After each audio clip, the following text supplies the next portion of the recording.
জয় কৃষ্ণ কালী মায়ের জয়, জয় সোনা মায়ের জয়, জয় মঙ্গলা মায়ের জয়। বন্ধুরা সবাই কেমন আছেন? আশা করছি সবাই ভালো আছেন, সুস্থ আছেন কৃষ্ণ কালী মায়ের কৃপায়। আমিও ভালো আছি আপনাদের ভালোবাসায় এবং কৃষ্ণ কালী মায়ের কৃপায়। আমি লিপসিং মিঠু। চলুন বন্ধুরা, আজকেও একটা নতুন আপডেট নিয়ে চলে আসলাম আপনাদের সামনে। সম্পূর্ণ দেখার অনুরোধ রাখলাম, কারণ সম্পূর্ণ না দেখলে অনেক কিছু মিস করে যাবেন এই ভিডিওর মাধ্যমে। আমি ভিডিওর মাধ্যমে কৃষ্ণ কালী মায়ের দর্শন করিয়ে থাকি আর আমার ভয়েসের মাধ্যমে আপডেট দিয়ে থাকি। যদি কোনো নতুন বন্ধুর কাছে আমার এই ভিডিওটি পৌঁছে থাকে তাহলে অবশ্যই চ্যানেলটিকে সাবস্ক্রাইব করে বেল নোটিফিকেশান অল করে রাখতে ভুলবেন না, কারণ এই ভিডিওর মাধ্যমে আমি প্রত্যেক দিন কৃষ্ণ কালী মায়ের এবং মঙ্গলা মায়ের মন্দির সম্বন্ধে আপডেট দিয়ে থাকি। চলুন বন্ধুরা, শুরু করা যাক আজকের আপডেট। শোনার আগে কিছু আধ্যাত্মিক কথা আমাদের শোনা উচিত, তাই চলুন কিছু আধ্যাত্মিক কথা আগে শুনে নিই, তারপরে আমি আমার আপডেট শুরু করছি। কথাগুলি কেউ এড়িয়ে যাবেন না, কারণ আমাদের জীবনের মূল কথা হলো এইগুলোই। আধ্যাত্মিক হলো জীবনের গভীর অর্থ ও উদ্দেশ্য খোঁজা এবং কোনো এক উচ্চতর বা সর্বজনীন শক্তির সাথে সংযোগ স্থাপন করার একটি প্রক্রিয়া। এই কথাগুলি খুব গুরুত্বপূর্ণ কথা, তাই মন দিয়ে শুনবেন আর ভিডিওর মাধ্যমে কৃষ্ণ কালী মাকে দর্শন করবেন। দেহ নয়, আসল হলো আত্মা। সেই আত্মার কথাই হচ্ছে আধ্যাত্মিক পথের প্রথম ধাপ। এই উপলব্ধি যে আপনি এই শরীর, মন এবং পরিবর্তনশীল ও নশ্বর, কিন্তু আত্মা চিরন্তন। কর্মফল ও জীবন জন্মচক্র বা মৃত্যুচক্র। প্রতিটি আত্মা তার কর্ম অনুসারে ফল ভোগ করেন এবং জন্ম মৃত্যুর চক্রে আবদ্ধ থাকে। আধ্যাত্মিকতার চূড়ান্ত লক্ষ্য হলো এই চক্র থেকে মুক্তি লাভ করা।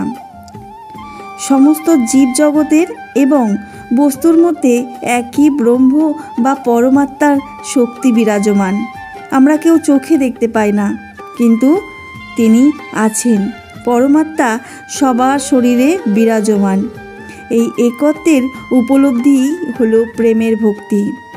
যারা ভক্তি ভরে মাকে ডাকেন, পূজা অর্চনা করেন, তাদের মধ্যে যে ভক্তি ভাব আসে, সেই ভক্তি ভাবই হলো আমাদের পরমাত্মা বা ব্রহ্ম। তিনি আমাদের আত্মার ভেতর বসবাস করে থাকেন। তেনাকে যদি আমরা জাগ্রত করতে পারি আমাদের দেহের মধ্যে, তবেই আমরা ভক্তি নিবেদন করতে পারবো আমাদের পরমেশ্বর ভগবান বা কৃষ্ণ কালী মাকে।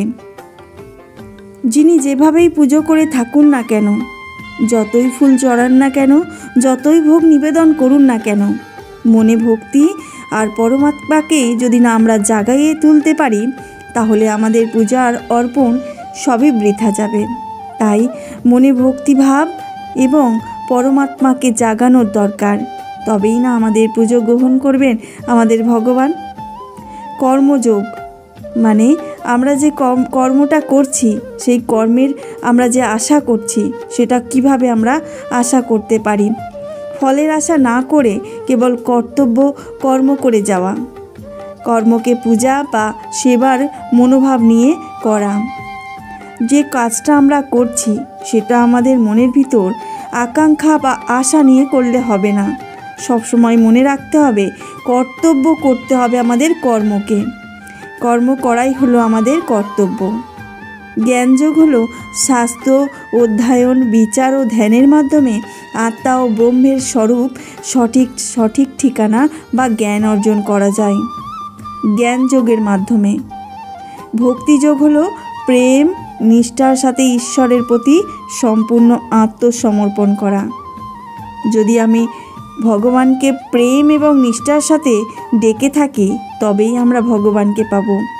এই পথে নাম সংকীর্তন, পূজা প্রার্থনার মাধ্যমেই ঈশ্বরের সঙ্গে সম্পর্ক স্থাপন করা যায়। ভগবানের প্রচারের মাধ্যমেও কর্মযোগ আছে। ভগবান দেখতে চান তেনাকে কে ভালোবাসেন আর কে না।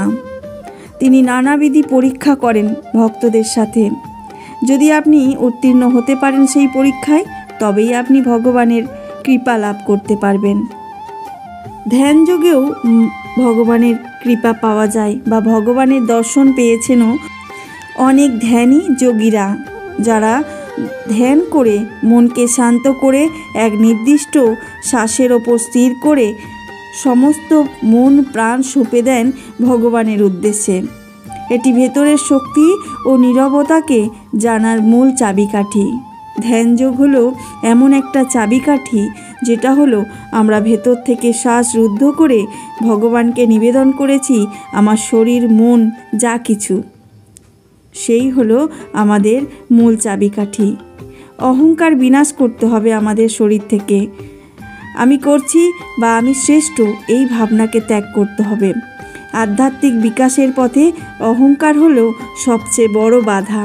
এই বাধাকে পার করে যদি আপনি অতি সাধারণভাবে চলাফেরা করেন তাহলে আপনি ভগবানের কৃপা পাবেন। আরও একটা কথা যেটা হলো আচরণের মাধ্যমেও ভগবানকে পাওয়া যায়। আমাদের আচরণটা ঠিক রাখতে হবে। কিভাবে আচরণ করলে ভগবান আমাদের উপর সন্তুষ্ট হবে? সত্য, অহিংসা, দয়া এবং ক্ষমা, এই মানবিক গুণগুলিকে জীবনের প্রতিষ্ঠা করার দরকার আছে। বাইরে নয়, শান্তি ও আনন্দ আপনার ভেতরেই রয়েছে, শুধু খুঁজতে হবে। আপনার মনের ভিতর অহংকারের চিহ্ন রাখলে হবে না। আচরণে মানুষকে বুঝিয়ে দিতে হবে আপনি সত্যের পথে আছেন। জয় কৃষ্ণ কালী মায়ের জয়। ভালো থাকবেন, সুস্থ থাকবেন।